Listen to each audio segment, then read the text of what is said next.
Fala aí, galera, sejam bem-vindos a mais um vídeo aqui no canal Futeba. Eu sou o Michel, juntamente comigo também o Leonardo Machado, para a estreia do quadro Futeba Entrevistas. E hoje um convidado para lá de especial, Leonardo Baran, de muitos anos no esporte interativo, passagem também em várias rádios, passagem pela Band, importante também. Ele que é especialista em cobrir a seleção brasileira, jornalista, repórter, comentarista.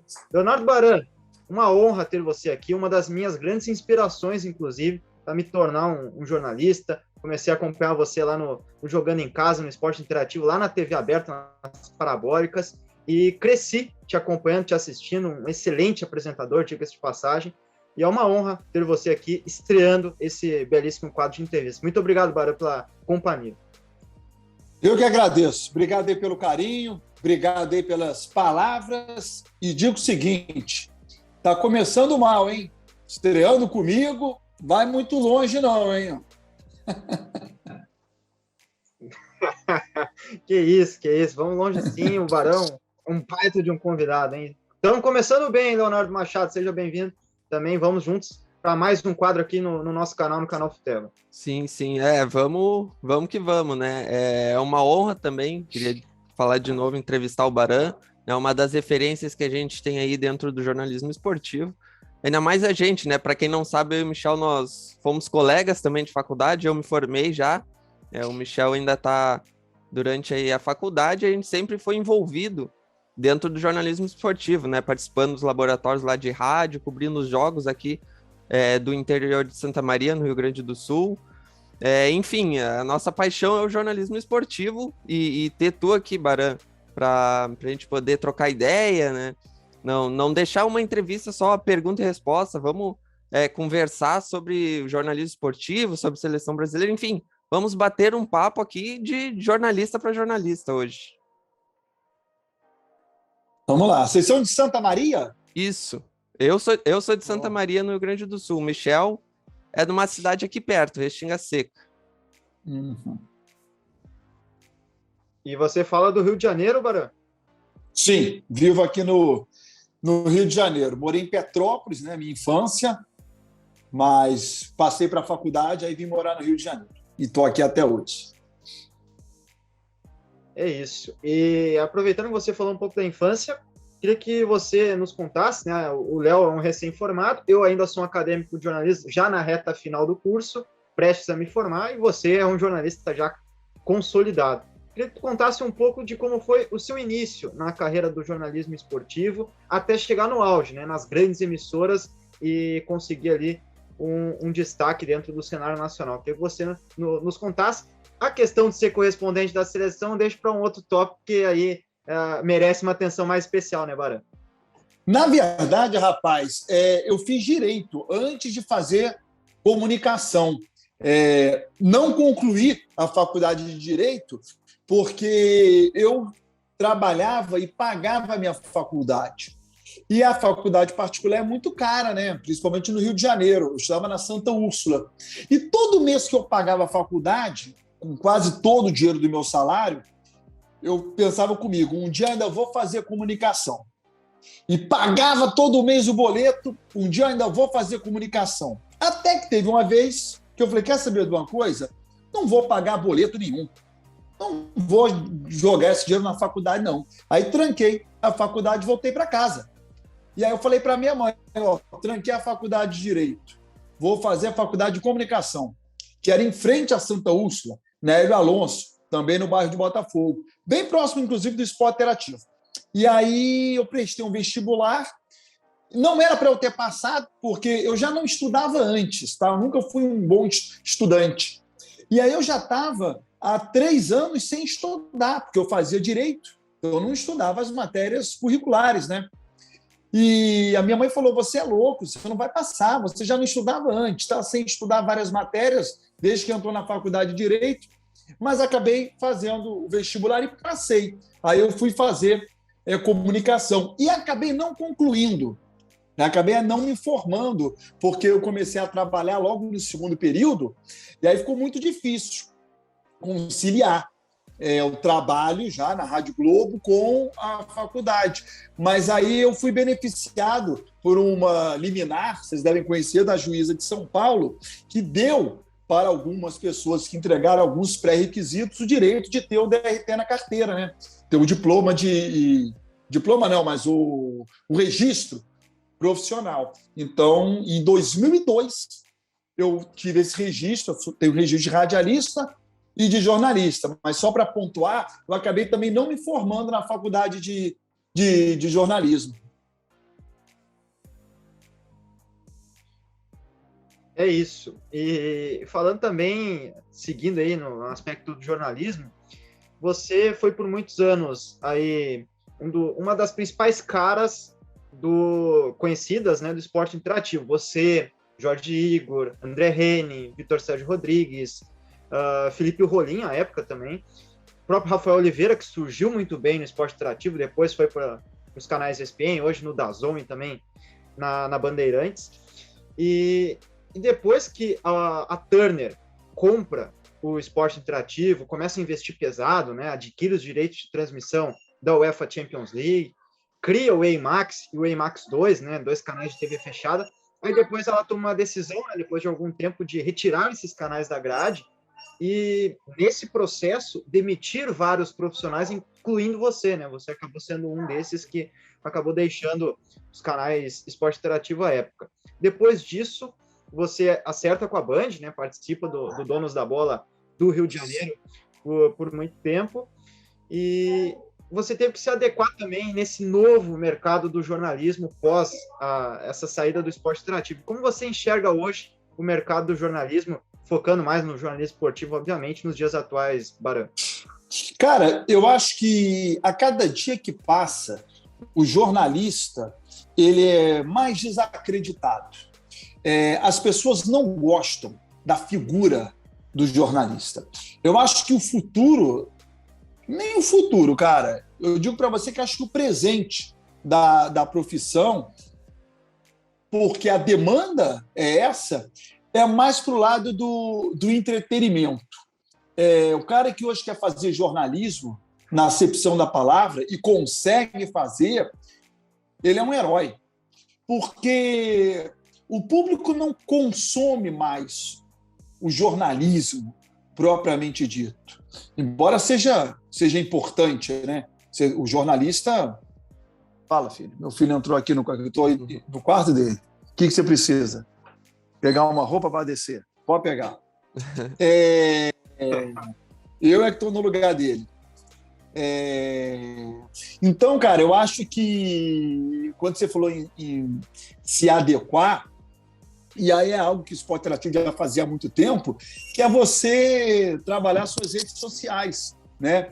E não numa pegada muito jornalística. Embora eu tenha um pouco de informação, mas bem menos do que se exige de um jornalista propriamente dito. Mas eu acho que o futuro, cara, é partir para um trabalho independente, que isso eu já faço há mais de 20 anos, e para uma área mais de entretenimento, que é o que a demanda exige hoje, que é o que o povo quer. Só um detalhe, é uma triste realidade. É uma triste realidade. Eu fico imaginando, né, quem está estudando, o recém-formado, né, ouvir isso, mas é uma triste realidade. Se essa realidade é ruim para vocês, né, que estão em início de carreira, ela é pior para quem já está no meio há muito tempo. Ela é pior para quem fala. Bem pior. Você imagina, né? Quem sempre trabalhou com jornalismo, de repente tem que se reinventar. Para quem está iniciando na profissão, é mais fácil administrar isso. Pois é, e eu queria pontuar que, só antes, Michel, da gente seguir, para falar um pouco sobre a minha visão e como eu fiz para me formar. Poucas pessoas sabem, mas o meu TCC, no final da faculdade, eu fiz exatamente sobre esse assunto, abordando esse tema, sobre a questão da ascensão, primeiro, das redes sociais, como o Instagram, o próprio YouTube, e fiz uma análise sobre o canal Desimpedidos, creio que o Baran conhece, a maioria, né? Hoje, jornalistas conhecem o canal Desimpedidos, é muito famoso, tal, etc. e fiz uma análise sobre como o Desimpedidos conseguia conciliar o jornalismo, né, informação, com alguns quadros, com o entretenimento, ou seja, o infotenimento, né, juntando ali, né, os dois pilares, que é a questão do entretenimento e a informação. E é uma coisa que vem muito em alta, e o jornalista hoje... Então, mas eles têm pouca informação. Eles não têm informação, eles não têm notícia, eles não têm polêmica, eles não têm jornalismo. O que eles têm? Eles têm entretenimento, que é o que a galera curte. Sim. É o que a galera gosta. E que é muito difícil a gente ver na própria televisão hoje essa questão do infotenimento. Eu acho que a gente pode pegar ali um dos caras que começou, talvez, esse movimento, e que ele mesmo falou, que é o Thiago Leifert, que no início, quando ele fazia isso, um pouco disso no Globo Esporte, algumas brincadeiras, algumas coisas, a alta cúpula, vamos dizer assim, não gostava, né? Queria... mas deixa eu te falar, não foi o Thiago Leifert que começou com esse discurso, sabe? Acho que seria... Eu acho que foi lá no Esporte Interativo, Sim. cara. Acho que o Thiago Leifert foi o que tentou, assim, na TV aberta, talvez. A gente pode colocar assim na TV em massa, assim, na Globo, que passaria para todo mundo. Mas sim, óbvio, o esporte interativo foi o que realmente, né, quebrou essa coisa de o jornalismo tem que ser aquele modo quadrado, tem que ser daquele jeito e tem que ser sério. Né, nós tivemos muitas pessoas que conseguiram fazer isso dentro do esporte interativo, que se tornou ali um canal onde muito mais para o jovem, né, para o pessoal mesmo da internet de hoje em dia. A visão do esporte interativo era tão diferente que chegou um período já anterior, assim, a 3 anos para o término do canal, que as pessoas elas eram contratadas pelo número de seguidores que ela tinha. As pessoas eram chamadas para trabalhar lá pelo número de seguidores. Era importante quantos seguidores a pessoa tem.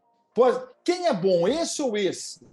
Não sei, vamos ver quantos seguidores ela tem. O que é um absurdo, né? Que uma pessoa excelente, se ela não tem rede social, ela não serve para trabalhar em tal lugar, porque ela está sendo ali julgada pelo número de seguidores.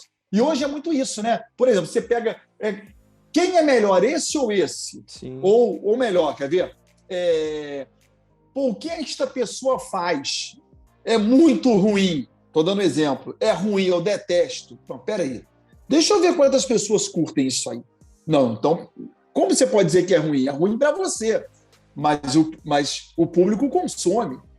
O público quer. E as pessoas foram contratadas assim, em determinado período lá. Sim. E sobre também essa questão de se adaptar às redes sociais, né? Como tu bem falou, né? Trabalhar a conta no Instagram, trabalhar o seu canal no YouTube, porque hoje em dia a gente vê muitos jornalistas, né, optando por ir nesse lado mais independente dentro do YouTube, onde tu gerando números e gerando público, tu gera patrocinadores e acaba seguindo o mesmo caminho, vamos supor assim, de um programa de televisão, claro que não com o mesmo dinheiro, mas consegue patrocinadores, né, dentro do canal, dentro do Instagram, tu consegue desenvolver o seu público, fora os ganhos, né, e benefícios que tu vai ter 100%. Então, acho que hoje, sim, o jornalismo, claro, obviamente que a discussão, TV vai morrer, TV não, rádio vai morrer, não, TV e rádio nunca vão acabar, nunca vão morrer, porque fala para a grande massa. Só que o YouTube e a internet, o Instagram, chega pelo menos para competir e expandir ainda mais o próprio jornalismo. Mas eu acho que o rádio ele já morreu e a TV ela vai morrer. Ela vai morrer daqui a um tempo. Vai. E aí você fala assim... O serviço de streaming vai crescer. Sim. Sim.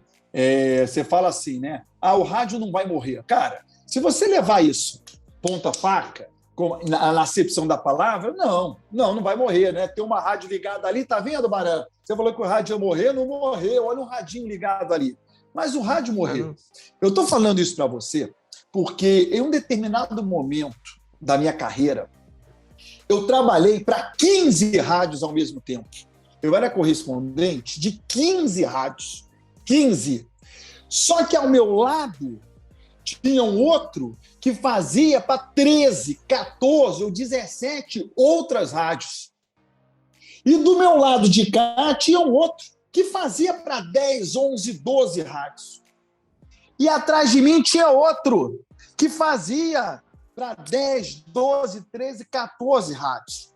Eu não estou exagerando.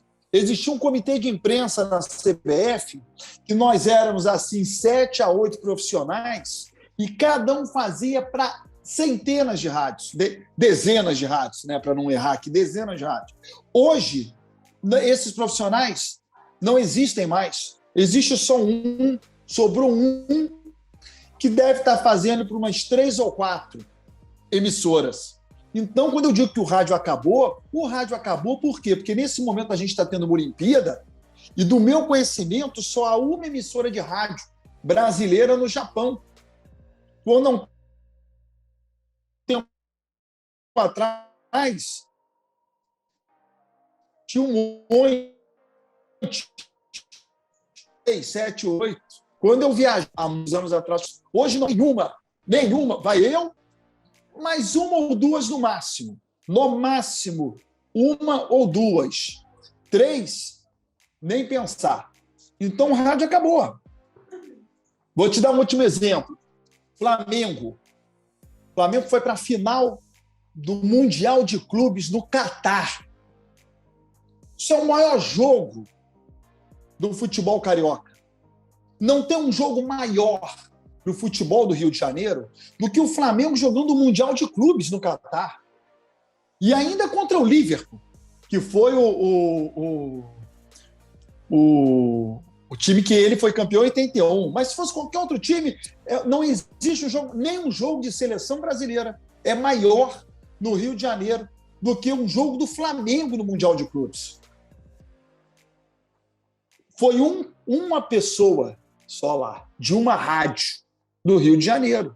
Não foi narrador, não foi comentarista, só foi um repórter de uma rádio do Rio de Janeiro.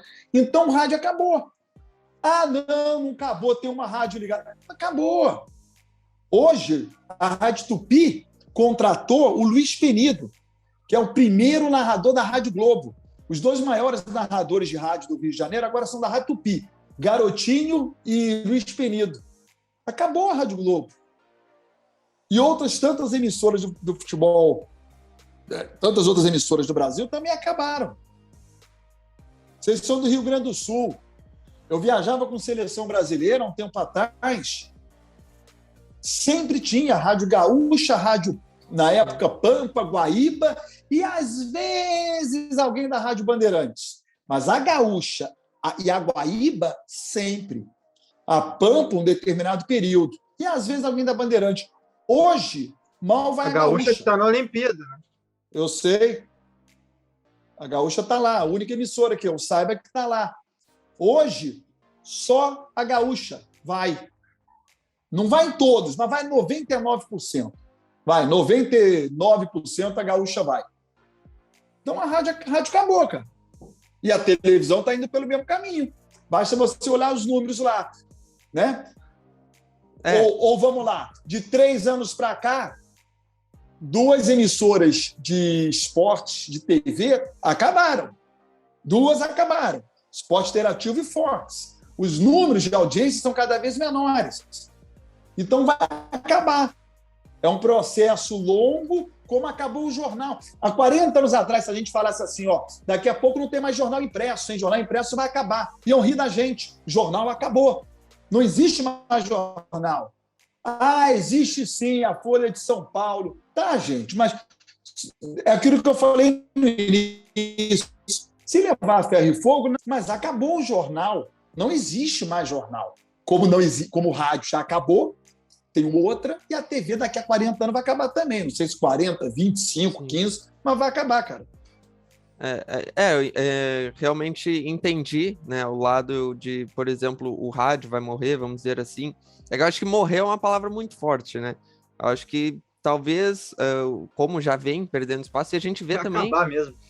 a gente vê ali também, né, os rádios tentando se adaptar à internet, ao YouTube. O próprio Rádio Bandeirantes faz lives Não é mais durante rádio. programas. Não é mais rádio. Eles tentam Aí nós fazer estamos falando de imagem. Exatamente. Então preste atenção. A Rádio Tatiaia de Belo Horizonte, que para mim é uma grande referência ao lado da Rádio Gaúcha, também tem vários programas que eles fazem através de vídeos na internet. Deixou de ser rádio. Passou a ser vídeo. Rádio é som. Passou a ser vídeo. A Jovem Pan de São Paulo tem uma programação, me parece que quase 100% no streaming.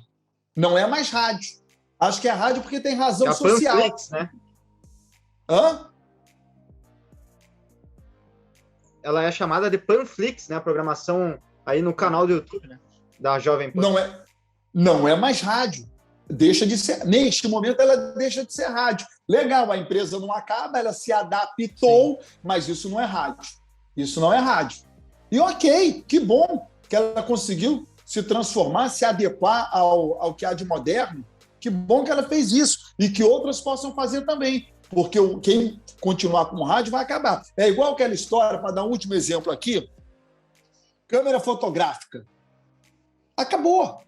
Não existe mais câmera fotográfica, aquela que a gente usa de maneira amadora, né? Não estou dizendo câmera profissional. Acabou. Mas o que a empresa fez? Ela se adequou, se adaptou e se transformou no celular. Sim. Ou vender peça para celular. Mas acabou, não existe mais câmera. Né? O cara que ganhava dinheiro com revelação de foto, ele passou a revelar digital. Acabou. Né? Por aí vai. As coisas, a gente pode dizer que vão se adaptando, né? Então, rádio, televisão, tudo vai acabar na mesma bolha que a internet. Pode ser que pinte alguma coisa diferente no futuro. A gente não sabe, né? É isso. E o Baran também citou ali, né? Ele trabalhou em 15 rádios ao mesmo tempo, né? Um negócio impressionante. Hoje a gente tem alguns jornalistas desse perfil também, né? Como, por exemplo, o Mauro Bettman, tem 500 mil empregos, né? Ele é da TNT Esportes, ele é da Rádio Jovem Pan, ele é do SBT, ele é de um monte de coisa, né? O Mauro César Pereira, do OneFootball, tem o canal dele no YouTube e também é comentarista do SBT, então tem vários nesse perfil. Eu gostei muito dele ter citado também o Baran, né? Dos canais que terminaram agora há pouco. O Esporte Interativo virou TNT Esportes, né? E tem a sua programação dividida com filmes, né, na TNT e no próprio canal da TNT ali na TV fechada. Tem o Estádio TNT Esportes, que é a plataforma de streaming, tem o canal do YouTube, tem até canal na Twitch, que é utilizado também.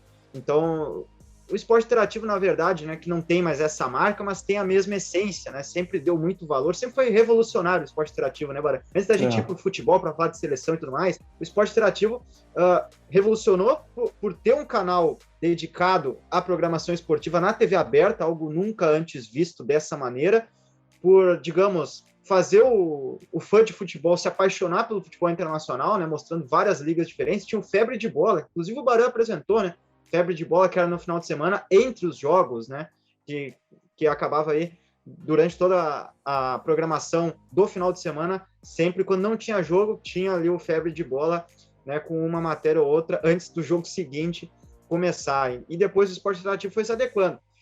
Tinha um jogo por semana da Champions League, no qual o Leonardo Baran também, muitas das vezes, apresentava o pré-jogo, né? Nunca me esqueço, acho que era na terça-feira, se não me engano, um dia era do Esporte Interativo, o outro dia era da Band, né? Nos 2 dias de Liga dos Campeões. E depois foi para a TV fechada, foi para plataforma de streaming, e hoje a TNT Esportes é uma marca, né? Que não é só no Brasil, mas é na Argentina, no Chile, também é uma marca regionalizada aqui na América do Sul. Então, de fato, o esporte interativo foi revolucionário em muitas das questões. E hoje tem até o Campeonato Brasileiro, né, Baran? O esporte interativo tinha uma galera lá, agora não mais. Essa turma não está mais lá. Mas os fundadores do esporte interativo, eles não eram jornalistas. né? Eles eram apaixonados por futebol, eles trabalhavam na Bolsa de Valores, né? E de marketing, mas eles consumiam futebol. É o Quibral, não é? Hã? Não é o Quibral, Cabral. um dos donos da imprensa? Cabral, né? Ele ainda está lá, ele é o único que está lá ainda, mas todos os outros, o Edgar, o Portela, o Léo César, nenhum deles é formado em jornalismo.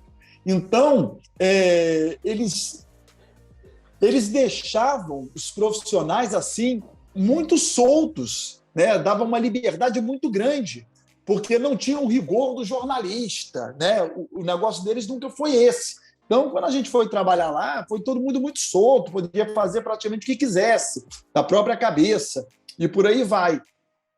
E eles sempre pensavam muito à frente, estavam sempre voltados com o que estava acontecendo de mais moderno nos Estados Unidos e na Europa. Então, eles foram os primeiros a colocar, por exemplo, Facebook, né?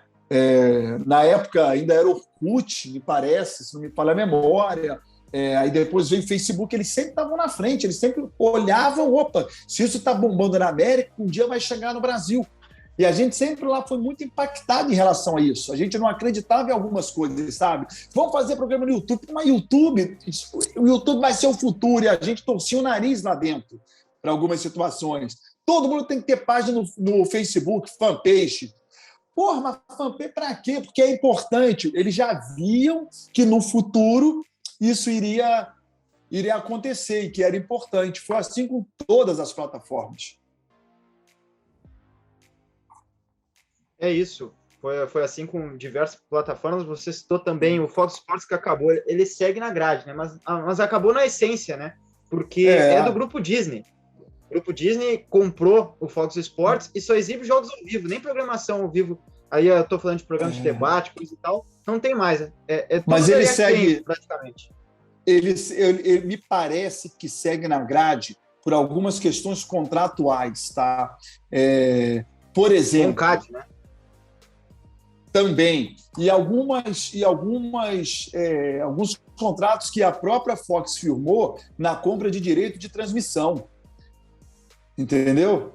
Então tem que manter a cobertura lá. Como, por exemplo, aconteceu com o Sport Interativo. O Sport Interativo acabou. Mas existe uma empresa que comprou por 10 anos e fez o compromisso de transmitir a Copa do Nordeste, de entregar a Copa do Nordeste. Então, o Sport Interativo tem que manter isso aí. Então, eles fazem toda a produção e entrega, acho que para o SBT no Nordeste, alguma coisa assim.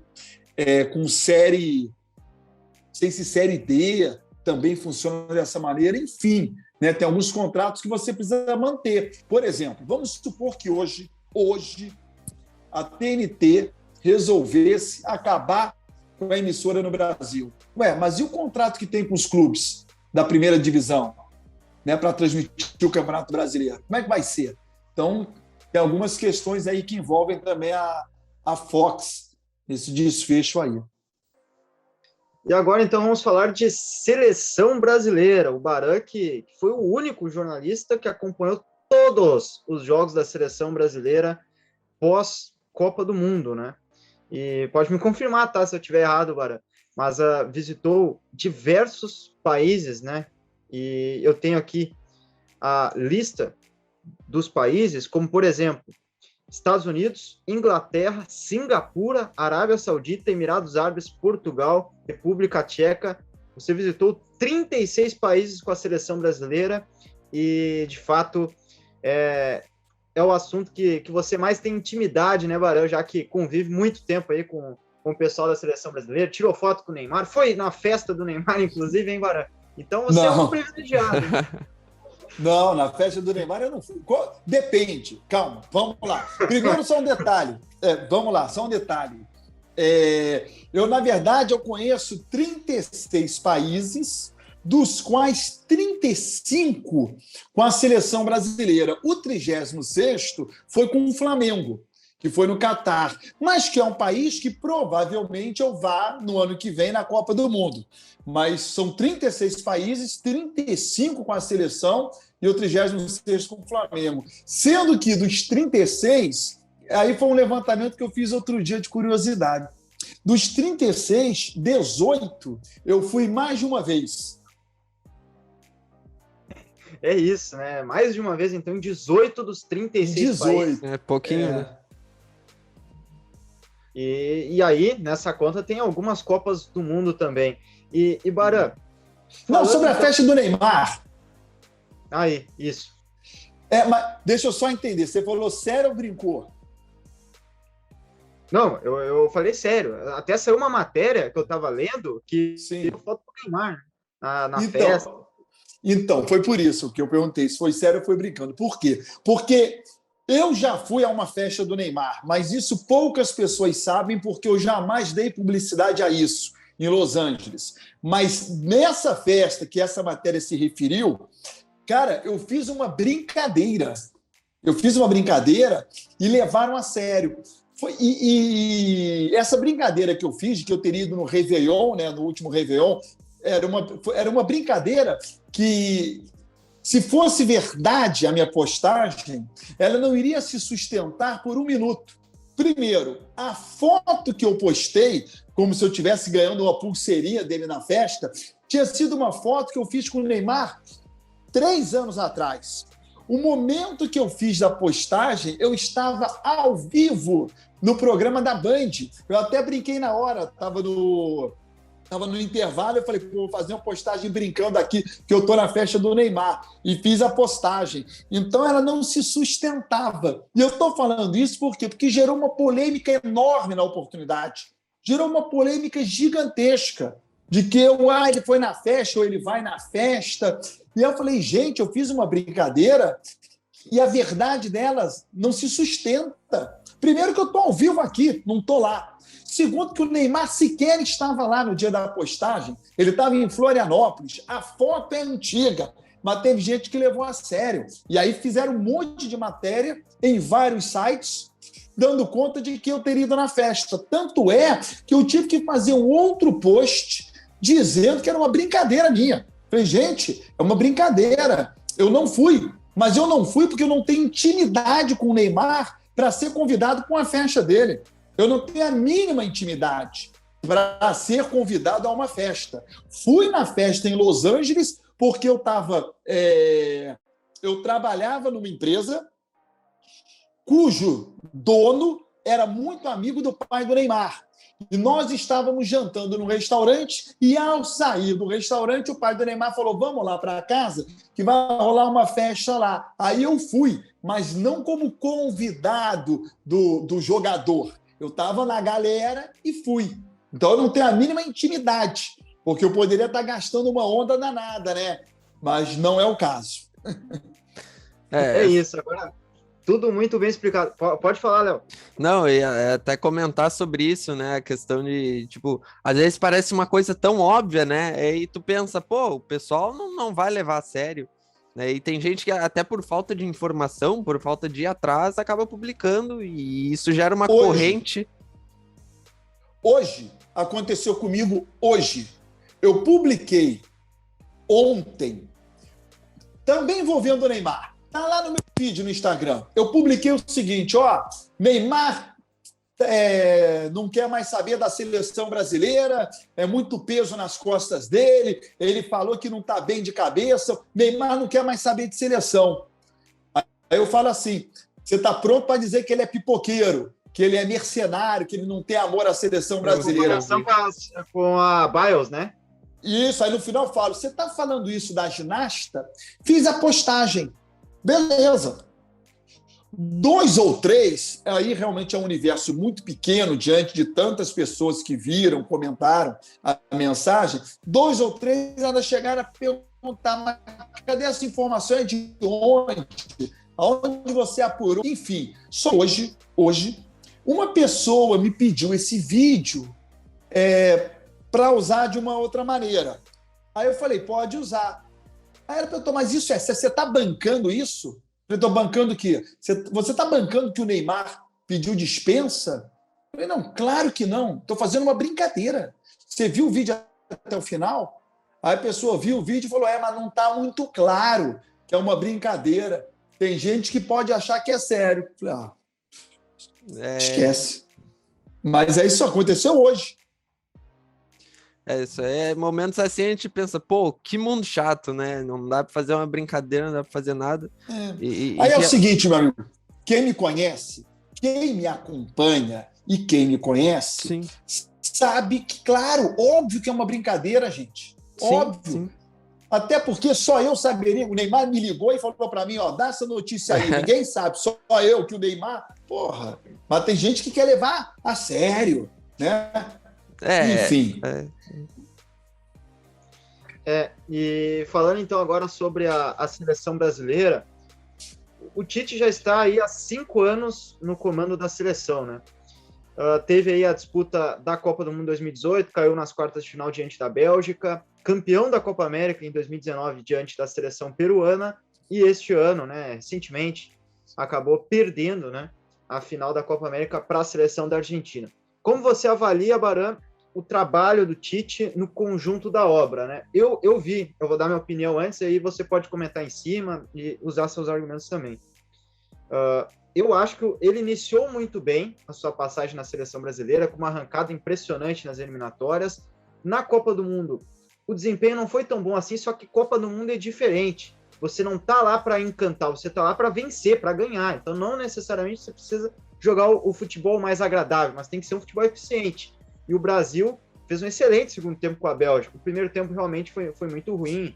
Fernandinho poderia ter feito a falta ali no Lukaku e matado a transição ofensiva. Tem um gol contra também ali, numa bola na primeira trave, no escanteio.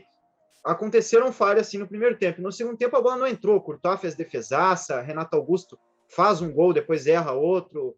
O Neymar teve chance, Coutinho também. Enfim, o Brasil fez um bom segundo tempo, o primeiro tempo teve falhas. E depois da Copa, eu vi o Tite em muitos momentos atrapalhado. Não sei se o Baran tem essa mesma impressão. Eu acho que, por exemplo, o Fred ser um titular na Copa América, acho que não foi muito legal. Embora a temporada dele, eu reconheço, tenha sido muito interessante no Manchester United, na seleção brasileira, eu acho que, por exemplo, o Bruno Guimarães, que está na Olímpica, daria uma resposta mais positiva. Eu, na minha visão, o Bruno Guimarães é jogador para ser titular da principal. Tem um passe muito bom, visão de jogo bastante interessante, e é um jogador que contribui muito, não só na distribuição do jogo, mas também algumas chegadas no ataque. Então, na minha visão, deveria ser um convocado, não foi. O Alisson, eu não consigo entender como que virou um reserva do Ederson. Embora sejam dois bons goleiros, o Ederson tem uma saída de bola melhor, o Alisson era o titular da posição e eu não sei o porquê que acabou perdendo a posição. Então, são detalhes assim que fazem o questionar. O Brasil fez uma Copa América onde só perdeu um jogo, foi o mais decisivo, a final. Mas no mata-mata não encantou, não conseguiu jogar o futebol que a gente esperava. E aí sim, é diferente a Copa América da Copa do Mundo. Na minha visão, o Brasil deveria jogar um futebol parecido com o que mostrou nas eliminatórias na Copa América. Aí sim tem que cantar. Contra Peru, contra um Chile que não é o mesmo, foi bicampeão da Copa América em 15 e 16, é um Chile mais enfraquecido. E a gente não viu isso, e na final acabou perdendo para uma seleção da Argentina, que não é nenhuma maravilha, embora tenha Lionel Messi. Então acho que o trabalho de 2018 para cá desceu alguns degraus. Não sei se o Baran concorda. Queria saber a sua análise, Baran. Eu acho o seguinte, esquece o nome do Tite. Esquece. É justo com a seleção brasileira você dar a ela um técnico que assuma o comando da seleção 2 anos antes de uma Copa do Mundo? Aí você fez isso para a Copa de 18. Tite assume a seleção 2 anos antes de uma Copa do Mundo. E aí, esse técnico que está com a seleção permanece no comando após a derrota, a pedido do senso comum. Primeiro técnico na história do futebol brasileiro que perde uma Copa do Mundo e continua no comando. Primeiro e único. Porque com o Tele não foi assim. Ele perde a Copa de 82, ele vai embora e volta para a Copa de 86, mas ele foi embora. Ele é o único. E aí você mantém esse técnico que não conseguiu fazer o ciclo todo pré-Copa de 2018. Aí você mantém esse técnico. Aí chega a 1 ano e meio da próxima Copa, você tira da seleção brasileira esse técnico para colocar um outro, para que ele também não complete o ciclo. É correto com a seleção brasileira? Só se a seleção estivesse num momento parecido com a que estava quando o Tite assumiu a primeira vez. Ali não era justo com a seleção, que ela estava ficando fora de uma Copa do Mundo, ela estava na 6ª colocação quando o Tite assumiu. Ali precisava mudar o técnico da seleção mesmo. Nesse momento, que a seleção brasileira esquece a atual Copa América, que ela era campeã da Copa América atual, 4 jogos, 4 vitórias nas eliminatórias, depois completou 6, né? 6 jogos, 6 vitórias. O atual campeão da Copa América. É correto você mudar o técnico? Jogou a Copa América, não jogou bem, perdeu. Beleza. Mas esse mesmo técnico, agora eu estou falando do técnico, o mesmo técnico que perdeu a atual Copa América para a Argentina na final, é o mesmo que há 1 ano atrás ganhou a Copa América, dando um chocolate na Argentina na semifinal, no Mineirão. É o mesmo, que na final goleou o Peru. É o mesmo. E sem o Neymar. Eu não acho justo. E sem o Neymar. Sem o Neymar, bem lembrado. Então, pior do que não ter o Neymar é você não ter o Neymar logo na abertura da competição, né? O Neymar vinha treinando, ele se machucou no amistoso, o que é pior, porque se você sabe que não vai ter, ok, tu prepara o time sem ele. Ali, a seleção estava preparada com o Neymar. Mas vamos lá. Então, cara, eu acho que não é legal para a seleção. Deixa completar o ciclo. No final, vamos avaliar. Acabou a próxima Copa do Mundo? Amigo, você ficou aqui 4 anos, nesse caso até 6, e a tua avaliação é essa aqui, não queremos mais. Mas deixa, porque eu tenho certeza que se vier um outro técnico, das duas, uma. Ou ele vai mexer muito, o que vai ser péssimo, ou ele vai mexer, o que eu acredito, muito pouco. Porque, preste atenção, você fez algumas críticas e você citou 2 posições. 2. Uma no gol. Cara, se a gente for para a rua discutir Ederson ou Alisson, vai ser bola dividida. Como é dividida na comissão técnica também. Eu duvido que a comissão técnica toda acredita que o titular tem que ser um ou outro. Eles também têm divergências. E aí você vem com a questão do Fred. Cara,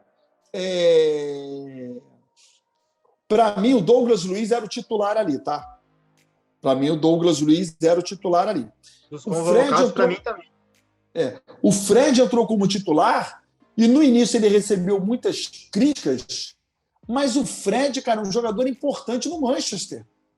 Tem mais minutos do que o Pogba. E não fez uma Copa América ruim, não. Não fez uma Copa América ruim, não. E para combinar, o Brasil não vai ganhar ou perder Copa por conta do Fred ou do Bruno Guimarães. Não são esses caras que vão dar título para a seleção brasileira, não. O que eu quero dizer é o seguinte, que não vai fazer muita diferença no final. Não são os protagonistas. Não. Imagina a gente estar discutindo aqui uma seleção brasileira, né? Fred ou Bruno Guimarães? Cara, não vai dar tanta diferença. Não vai dar, não vai mudar a seleção brasileira. E tem outras questões aí. Aí a gente tá falando do time, né? Mas, por exemplo, Gabriel Jesus, todo mundo sabe que vai ser titular absoluto.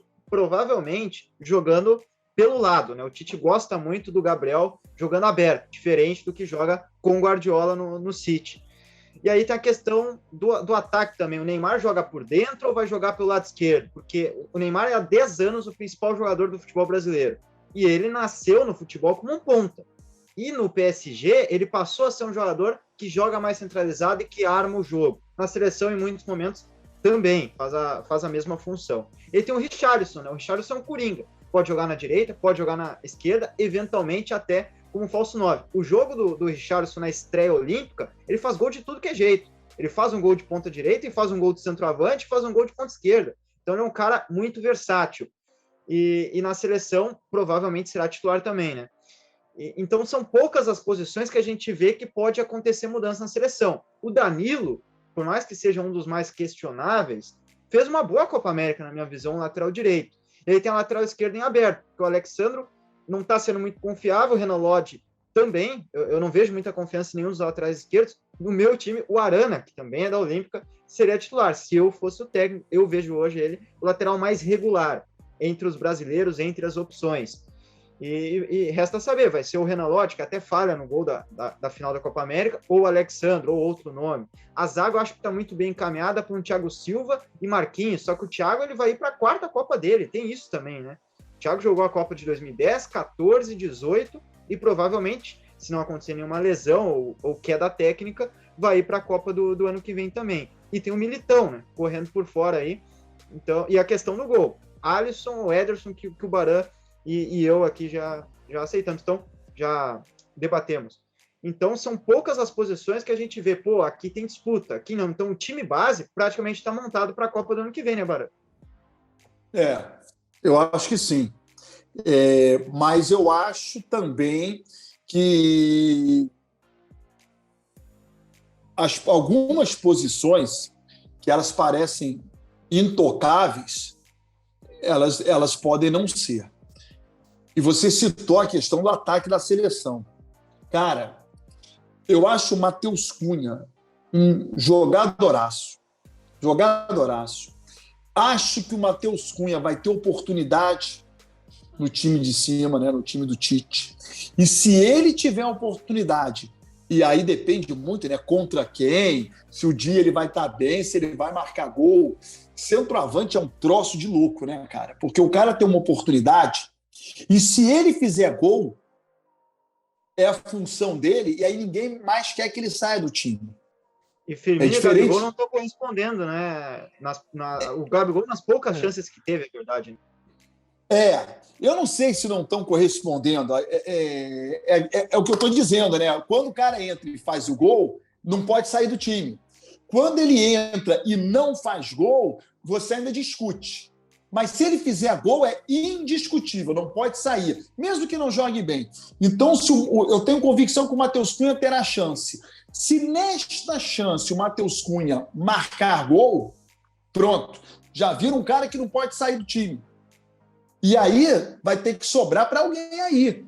Não me parece que sobra para o Richarlison, mas pode sobrar para Gabriel Jesus, pode sobrar para Roberto Firmino, para alguém vai sobrar. E eu enxergo o Matheus Cunha como um jogador que terá oportunidade. Se vai fazer gol ou não, é uma história de dias que o cara está bem, contra quem ele vai jogar, se ele vai receber bola ou não, mas ele entrando e marcando, é difícil tirar. E o Brasil tem um problema, entre aspas, no ataque da seleção. Você falou aí do Gabriel Jesus, né? Você gosta do Gabriel Jesus pela direita, pelo meio ou pela esquerda? Eu gosto do Gabriel Jesus por dentro. Eu acho ele um jogador que consegue contribuir melhor por ali. Mas o Tite prefere pela direita. Não, esquece o Tite. O Richarlison, você prefere ele pela esquerda, pelo meio ou pela direita? Eu prefiro pela direita na seleção, mas no Everton... Esquece pela seleção, pela esquerda. Né? Não, na seleção pela direita, na seleção pela direita. Não, mas por que na seleção pela direita? Por conta do Neymar. Porque eu acho esquece seleção. Então, esquece seleção, esquece. Esquece quando seleção brasileira. Então, no geral. Onde ele rende mais, no caso. Eu acho que na esquerda. Beleza. Então, preste atenção. Os outros eu não preciso nem te perguntar. Você falou que prefere o Richarlison. O Richarlison rende melhor pela esquerda. É verdade. Não preciso te perguntar pelo Cebolinha, que é pela esquerda. Sim. Não preciso te perguntar pelo Vinícius Júnior, que é pela esquerda. Eu não preciso te perguntar pelo Neymar, que é pela esquerda. Eu não preciso te perguntar pelo Felipe Coutinho, que nesse momento está machucado, que é pela esquerda também. Então, eu tenho aqui 5 atacantes, todos rendem melhor pela esquerda. Ou a gente escolhe um para jogar, ou você escolhe outras posições para que mais de um possa jogar. E aí é que entra o Tite. O que ele vai ter que fazer? Ou eu escolho um para jogar, ou eu pego e começo a deslocar. Tipo Copa de 70, quando todo mundo nos seus clubes de origem eram 10, e na seleção o Zagallo espalhou os caras, cada um por um lado de campo, e deu jogo. É o que o Tite faz na seleção. Cara, se eu botar o Neymar pela esquerda, eu não tenho o Cebolinha. Então eu vou botar o Neymar no meio. Se eu tiver o Cebolinha pela esquerda, eu não tenho o Richarlison. Então eu vou botar o Richarlison na direita. Ou boto o Richarlison pela esquerda, tiro o Cebolinha do jogo e boto o Gabriel Jesus. Enfim, são essas variáveis aí que o Tite precisa analisar para encontrar o que é o melhor para a seleção. Na Copa do Mundo, num primeiro momento, ele achou que o melhor fosse o Coutinho pela direita e o Neymar pela esquerda. Porque na visão dele, agora ele mudou. Na visão dele, qual é o melhor Neymar? Era o Neymar pela esquerda. Então, o que ele fez? Botava o Neymar pela esquerda e dava com o resto. Hoje, ele percebe o seguinte: se eu tenho um Neymar pela esquerda, eu tenho o melhor Neymar ali, mas os outros não vão bem em outras posições.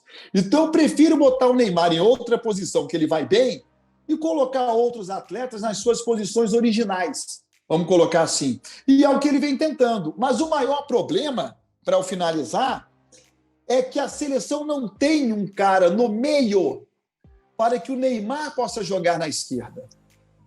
Se o Tite encontra um cara no meio bom, o que ele faz? Graças a Deus, eu não preciso botar um craque ali, porque eu já tenho um. E aí boto o Neymar pela esquerda. Enquanto isso, o Neymar vai ter que jogar pelo meio.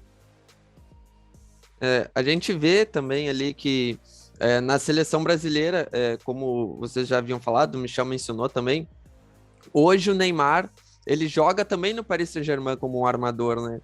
Ele meio que faz essa função e divide essa função com o próprio Di Maria, mas que joga muito mais aberto pela direita. Na seleção brasileira, né, eu concordo com o que o Baran falou, que o Tite hoje ele não tem um jogador para suprir essa posição, não diria com a mesma qualidade, porque isso a gente não tem, obviamente, que o Neymar, só que um jogador perto, que seja craque, como o próprio Baran falou, porque a gente vê que nas convocações do Tite, e aí o Michel colocou esse ponto de que há algumas dúvidas ali, mas que não são as principais, né, funções do time, como o Michel citou ali, a chegada do Bruno Guimarães, que é da seleção olímpica, que poderia compactar muito mais esse meio campo, o próprio Douglas Luiz, e aí eu já acho o Douglas Luiz, ele disputa posição muito mais com o Casemiro do que o próprio Fred, que jogou ali, porque ele joga assim no Aston Villa como um primeiro volante, um volante mais marcador. Temos a questão também de outras convocações, como o próprio caso do Vinícius Júnior, que eu acho que, por mais que viva alguns lampejos no Real Madrid, não é um jogador totalmente afirmado na Europa. Inclusive, eu e o Michel, a gente já falou em outros vídeos aqui no próprio canal sobre a seleção brasileira, e a gente comentou sobre essas convocações. Eu, pessoalmente, vou dar um exemplo aqui, o Rodrigo, mais jogador que o Vinícius Júnior, só que o Rodrigo sofreu com algumas lesões no Real Madrid, né, ultimamente. Então, nesse caso do Neymar, e que a gente vê o próprio Everton Ribeiro sendo convocado, que não vivia seu melhor momento dentro da equipe do Flamengo, nós temos hoje pontas como o próprio Bruno Henrique, que vem jogando mais que o próprio Everton Ribeiro dentro da equipe do Flamengo. Então... Tá vendo? Tu já quer arrumar mais um para jogar pela esquerda.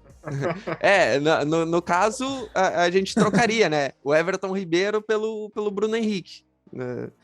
Mas, como tu falou, né? O Richarlison, onde ele rende mais? Na esquerda. O Bruno Henrique, na esquerda. Então, fica meio complicado essa questão. Acho que hoje, se a gente olhar para o futebol mundial no geral, a gente realmente não tem esse meia para armar o time como o Neymar faz hoje. Talvez uma Arrascaeta, né, se fosse brasileiro. Talvez uma característica como a do Arrascaeta, que eu até gosto bastante, porque é um jogador muito versátil no próprio Flamengo e na seleção uruguaia, ele joga tanto de ponta, como caindo pelo meio para poder armar o time. E hoje no futebol brasileiro, realmente, e como eu citei, o mais próximo... Hoje tem só o Claudinho, né? Tem o Claudinho, isso, mas que é um jogador que, mesmo assim, oscila dentro da seleção olímpica. O Claudinho, no último jogo, cara, jogou aberto na esquerda. Não jogou pelo meio, não. No último jogo ele ficou aberto. É a questão que a gente está falando, né? Não tem um jogador específico para aquela posição. E eu digo mais, eu vou além. Acho que no futebol, de uma maneira geral, esse tipo de jogador tá em escassez. A gente vê muito menos. A gente vê muito mais times jogando com um tripé de volante, um tripé no meio-campo, né, com um volante marcador e 2 volantes que saem muito mais para o jogo, do que com um meio armador camisa 10 ali, clássico, onde a gente vê, e se a gente tivesse o Ganso, se o Ganso tivesse dado certo, poderia ser esse homem. Mas jogadores assim, a gente tá em falta hoje no futebol mundial. E é uma pena o Neymar ter que jogar recuado.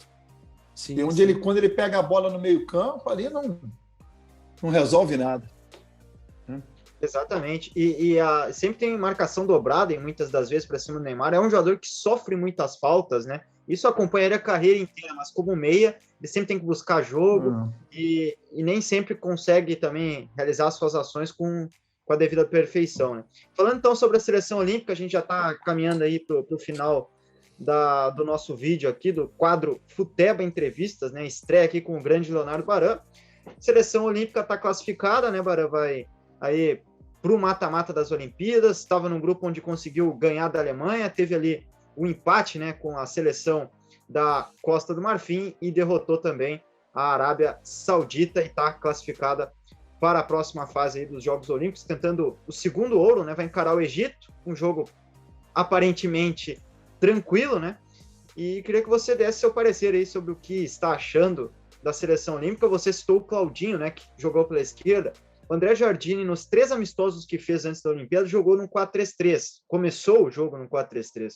Na Olimpíada, na estreia com a Alemanha, ele já muda para um 4-4-2, o Claudinho deslocado como esse meia pela esquerda realmente, porque teve lá o acréscimo, né, do Richarlison. Após o Flamengo não liberar o Pedro, o Richarlison foi convocado, e aí é um cara que chegou para ser titular. Eu acho até que o Pedro não seria titular, tá? Acho que seria a reserva do Matheus Cunha. Matheus Cunha é o artilheiro da era Jardine, então essa chegada do Richarlison mudou, né? Porque o Richarlison é o melhor jogador da seleção olímpica, não à toa tem 5 gols em 3 jogos, e mudou a cara e mudou o sistema também da seleção, né? Pode falar, Léo.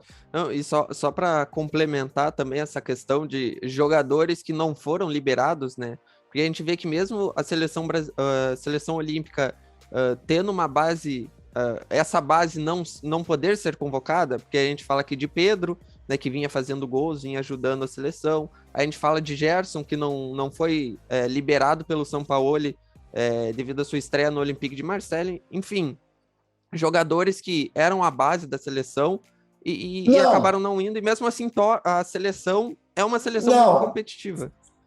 Então, esses não eram base porque o Gerson nunca jogou, né, nessa seleção.